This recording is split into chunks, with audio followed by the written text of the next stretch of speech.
Y se va por la puerta antes de que le sigan preguntando porque está quemado. Bueno, vamos a hacer una reflexión de esta especie de pequeña parodia navideña que hemos vivido hoy en la rueda de prensa de Jerome Powell. Dejadme que os haga un resumen primero y luego vemos los gráficos. Y dices, bueno, a ver cómo ordeno la cabeza, que es que me parece que hay tanta información. Básicamente se presenta el señor Powell ante nosotros con una decisión de bajar 0,25 que estaba totalmente descontado por el mercado. En las preguntas de los periodistas y cualquiera que vaya siguiendo un poco la mecánica de la economía americana, la relación Trump con Powell, lo que va a suponer a nivel de disrupción la imposición de aranceles al menos a nivel de negociación a todo el mundo. Ha amenazado a Portugal, ha amenazado a Canadá, ha amenazado a México, ha amenazado a China, ha amenazado a Taiwán, ha amenazado a todo el que se mueve con subida de aranceles. De hecho, la frase de Trump es, creo que no hay ninguna palabra más bonita que tarifas, dices, o aranceles. Dices, vale, genial, empezamos bien. Dices, bueno, eso crea una incertidumbre brutal y esa incertidumbre evidentemente podría ser una explicación perfecta para prefiero ahora bajar los tipos de interés en 0,25, no estamos tan lejos del objetivo de la inflación, la tasa de desempleo y el mercado laboral están donde los quiero y a partir de ahí lo que hago es un movimiento preventivo para no tener que hacer mucho en 2025 a la espera de ver cómo impactan las nuevas políticas. Creo que eso habría sido lo razonable, pero es traer el tema político al tema económico. El problema es que las proyecciones de inflación plantean una subida al 2,5%, cuando para este año es un 2,4%, y en ambos años suben la predicción original de septiembre. Y aquí llegas al punto que rompe cualquier esquema de un tío que tenga dos dedos de frente. Y dices, vamos a ver, si para 2025, para cuando acabe 2025, de aquí en 12 meses, ¿tú crees que la inflación va a estar al 2,5% y hoy me dices que está al 2,4%? Es decir, 12 meses sin ningún progreso en la inflación. Y luego me voy a la fila donde pone tasa de desempleo y veo que es 4,2%. Lo cual quiere decir que no ves ningún deterioro en el mercado laboral. Y tú tienes dos mandatos. Pleno empleo, que significa que la tasa de desempleo está en torno al 4, y está al 4,2, está rozando. E inflación, 2,5, cuando el objetivo es 2, pero todos sabemos que estás usando la métrica del PCE porque es la más baja, porque si te vas al IPC, te vas al 3% de media, o al 3,3. Dices, en tu mandato que dices que está equilibrado, no es cierto. La inflación no está equilibrada, está mucho más lejos de objetivo que la tasa de desempleo. Con lo cual, a la hora de justificar el recorte de tipos de hoy, yo me trago el sapo de es porque la que se nos va a liar los próximos 3 meses. No quiero tener que tomar decisiones mientras está Trump jugando al jueguecito de amenazas con el mundo en el comercio internacional. Y dices, vale, pero ¿por qué me planteas 2 bajadas de tasas de interés el año que viene? ¿Qué sentido tiene que me hables de 2 bajadas de tasas de interés el próximo año si no ves problemas de mercado laboral, subes el crecimiento económico y no ves progresos en la inflación? ¿Qué sentido? No tiene ningún sentido. Y cuando las cosas no tienen sentido, pasa lo que ha pasado hoy, que cuando le preguntan evidentemente los periodistas, que en cualquier rueda de prensa es muy aburrido porque todo va como sobre raíles y no hay mucho que rascar. Pero hoy, claro, estaban atacados. Explíquemelo, no lo entiendo. ¿Y esto por qué? Porque nadie lo entiende. Y las propias respuestas de Powell, que normalmente son muy fáciles de leer, muy directas, hoy eran no sé, es que hace un año, es que vinimos de, digo, no, tío, te están preguntando por el año próximo, no me hables de 2023. Centra el tiro. ¿Qué pasa con los mercados? Que el mensaje que le estás mandando al mercado, si yo escucho esto, digo, en marzo, que es la próxima revisión de expectativas, te diría, van a bajar la expectativa de recortes de tipos a 0, como mucho a 1. ¿Por qué? Digo, porque si cumplen con su objetivo de que la inflación no va a remitir, sino que va a repuntar y vamos a estar en un entorno geopolítico más complejo por la guerra arancelaria que te va a crear mucha incertidumbre, ¿qué sentido tiene que sigas bajando las tasas de interés cuando la economía crece fuerte, cuando tienes inflación salarial 2 puntos por encima de la inflación, cuando no tienes problemas laborales? ¿Qué sentido tiene? Entonces, como lector del mercado te diría, ¿son buenas o malas noticias para la bolsa? Malas. ¿Por qué? Digo, hombre, pues porque estábamos en un proceso de bajadas de coste de financiación de forma estructural durante todo el año 2022, 2023 y 2024, y de repente ahora la sensación que da es que tal vez en 2025 no veas ninguna bajada de tipos o algo muy, muy, muy sutil. Lo cual quiere decir que te vas a tener que refinanciar tanto el gobierno, que está en máximos de deuda respecto al PIB histórico, van a tener que gastar mucho más en el pago de intereses y en la renovación de la deuda, los ciudadanos van a tener mayor coste hipotecario y las empresas van a tener que renovar sus préstamos, que están concedidos, muchos de ellos a tipos mínimos históricos, a una tasa mucho más elevada. Que el coste de financiación sea muy alto, evidentemente es un problema. Y dices, vale, ¿cómo se lo ha tomado el mercado? Pues como vamos a ver ahora, os pongo la pantalla completa. Y ha sido una pequeña carnicería, porque hemos visto, pues desde que se ha publicado el dato, una bajada de un 2,11% del SP500, ya se ha cumplido el objetivo del doble techo y se ha roto la estructura alcista de corto plazo. Esto es un gráfico 4 horas de corto plazo, lo cual abre altamente probable que a lo largo de los próximos días pudiésemos ver otra caída equivalente para buscar esta zona pivote. ¿Por qué hablo de esta caída adicional?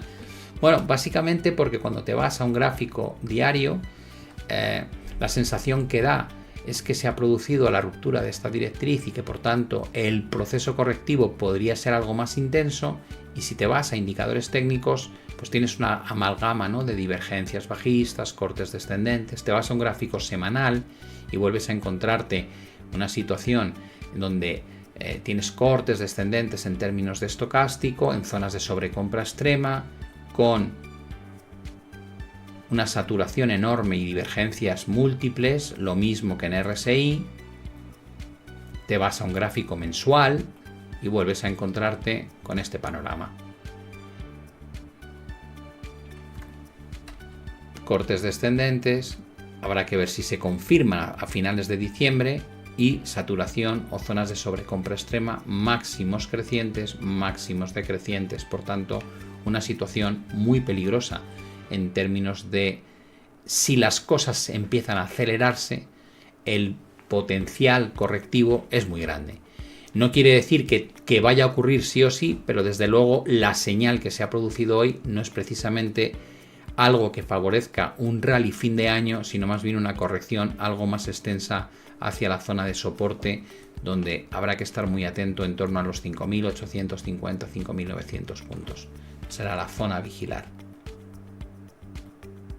Por el lado del Nasdaq 100, el comportamiento no es muy distinto. Vamos a irnos a un gráfico diario. Aquí, en la primera zona a vigilar, estamos muy cerca de alcanzarla. Estaríamos hablando de esto. Perdonadme un segundito. A ver si puedo. Estaríamos hablando de esa primera zona. Es una zona de máximos y mínimos. Si no aguanta esta zona, es cuando realmente empezaremos a tener el riesgo de ver correcciones algo más severas. No cambia la estructura, igual que pasa en el SP, pero simplemente te cargas un poco el sueño de un fin de año alcista en la bolsa americana. Habrá que ver al final si se produce o no, pero ese es el riesgo que ahora mismo se intuye.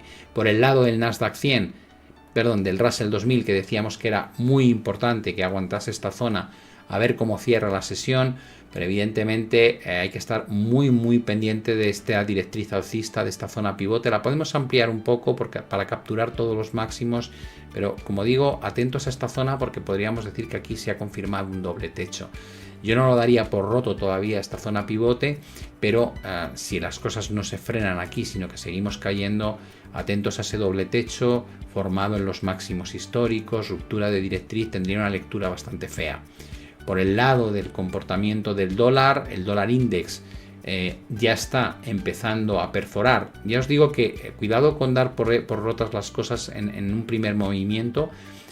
No hay ninguna prisa, esperemos a ver qué pasa mañana, pero para mí este amago de superar el máximo anterior, si acaba consolidándose, abre una expectativa de un dólar mucho más fuerte que el resto de las monedas que están en el dólar index, y que podría justificar perfectamente volver a los máximos del año 2022. Eso significaría que el euro dólar acabaría perdiendo el mínimo en torno a 1,0330. En ese caso empezaríamos a constatar ya nuevamente máximos y mínimos decrecientes, y si eso pasa, pues posibles movimientos del dólar contra el euro que sean justificativos de perder la paridad y movernos hacia 0,95, 0,9680. Esperemos a ver si finalmente se da ese movimiento o no se da. Por el lado de los bonos también tenemos ahí una situación crítica. Si empezamos a saltar por encima de la zona de 4,5, no sería nada raro que empecemos a detectar encarecimiento en el coste de financiación. No olvidemos que a pesar de que la Fed ha bajado 100 puntos básicos los tipos de interés, el tipo del 10 años estaba en 5% y está ahora en 4,5%, es decir, ha bajado 100 puntos básicos los tipos de interés, pero el coste de financiarte a largo plazo solamente ha bajado 50 puntos básicos. Lo peor que podría ocurrir a la Fed es que tenga que seguir bajando tipos de interés y esto se venga aquí arriba de nuevo, porque quiere decir que tú estás haciendo un esfuerzo por reducir el coste de financiación para que haya más consumo e inversión, y sin embargo el mercado de bonos no te da la razón y te vuelve a encarecer el coste de financiación en el tramo largo de la curva, como en el peor momento cuando tenías los tipos en máximos históricos. Y por último, el Dow Jones, que está perdiendo no solamente el canal ascendente sino el mínimo anterior, y todo apunta a que probablemente nos vamos a ir hacia la zona pivote anterior, que está formada por todos estos niveles, tanto este techo como este techo de aquí y este suelo. Es decir, esto podría ser más o menos el objetivo de la caída actual del Dow Jones.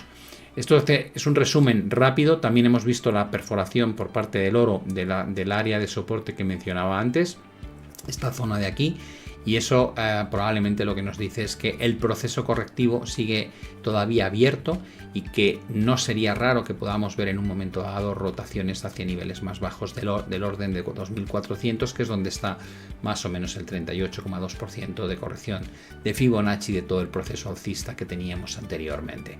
Bueno, como veis, una situación donde ha habido sorpresas en las proyecciones, ha habido una, creo, malísima capacidad de explicación del por qué se ha hecho lo que se ha hecho, tal vez porque no pueden decir realmente por qué lo han hecho. Creo que habría sido mucho más limpio el decir, teniendo en cuenta que nuestras previsiones de inflación 2025 no mejoran en absoluto respecto a 2024, sino que se mantienen en línea o una décima por encima.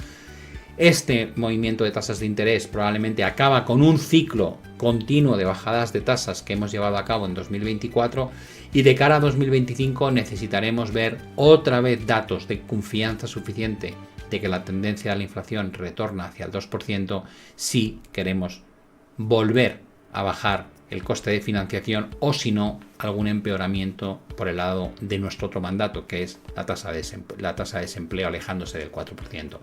Mientras no ves eso, y con una economía que dice que está muy sólida y muy convencido de que va a ir muy bien, es como decir, entonces no entiendo, ya no lo entiendo, sinceramente, el por qué lo haces y el por qué intentas defender esta postura.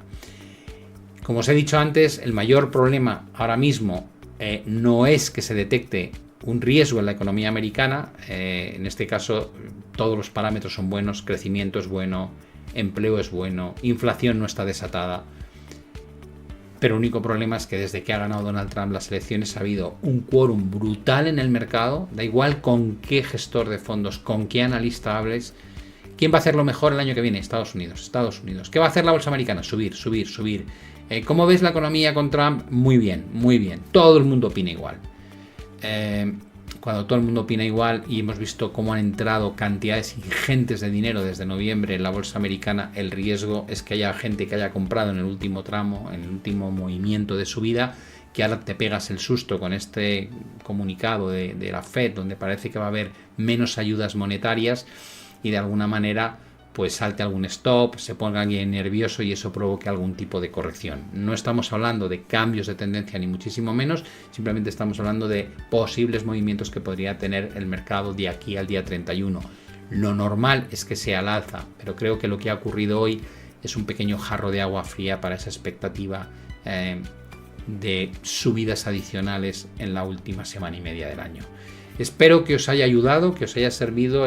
Sabéis que yo no me enfado normalmente, y menos por algo que no me va, pero considero que es mucho más entretenido ver una retransmisión con un poquito de ánimo, de exaltación. Una exaltación que traslado por cuando creo que hay que trasladarla. Creo que realmente lo ha hecho muy mal en sus respuestas y no ha sabido defender la toma de decisiones que han llevado a cabo hoy.